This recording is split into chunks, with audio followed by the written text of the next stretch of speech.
একটা প্রশ্ন করি, তোমার শখগুলো কি এখনো বেঁচে আছে নাকি সময়ের সাথে মরে গেছে? শখের বয়সে টাকা ছিল না, আর আজ টাকা আছে কিন্তু সময় নেই। এই ভিডিওটা হয়তো তোমার জীবনের সবচেয়ে বাস্তব সত্যটা দেখাবে। আমরা সবাই একটা সময় পার করেছি।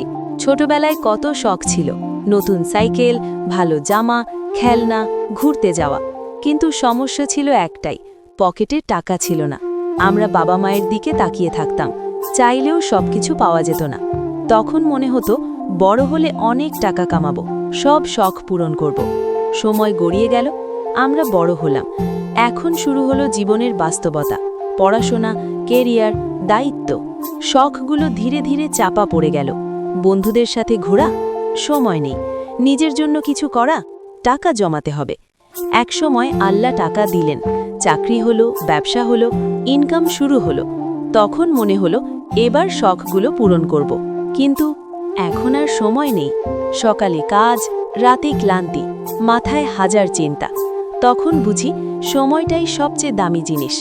শখের বয়সে টাকা থাকে না, আর টাকা থাকলে সময় থাকে না। এটাই জীবন। আমরা ভাবি একদিন সব ঠিক হবে, কিন্তু সেই একদিন আর আসে না। একজন ছেলে ছিল, তার স্বপ্ন ছিল দুনিয়া ঘুরবে, কিন্তু ছোটবেলায় টাকা ছিল না। বড় হয়ে সে অনেক টাকা কামালো। একদিন সে ভাবল এবার ঘুরতে যাব, কিন্তু শরীর অসুস্থ, সময় নেই, দায়িত্ব অনেক। সে শুধু আফসোস করল, ইস, যদি আগে সময়টা কাজে লাগাতাম। জীবন শুধু টাকা না, জীবন শুধু দায়িত্ব না। জীবন মানে সময় উপভোগ করা, প্রিয় মানুষদের সময় দেওয়া, নিজের শখগুলো বাঁচিয়ে রাখা। অল্প হলেও নিজের জন্য সময় রাখো, অল্প হলেও আনন্দ করো, কারণ সময় চলে গেলে আর ফিরে আসে না।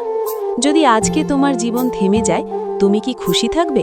তুমি কি বলতে পারবে আমি আমার জীবনটা উপভোগ করেছি? নাকি শুধু আফসোস থাকবে? আজ থেকেই বদলে যাও। শুধু টাকা না, সময়কেও গুরুত্ব দাও। পরিবারকে সময় দাও, নিজের স্বপ্নকে সময় দাও। কমেন্টে লেখো, আমি আমার জীবনকে নতুনভাবে শুরু করব।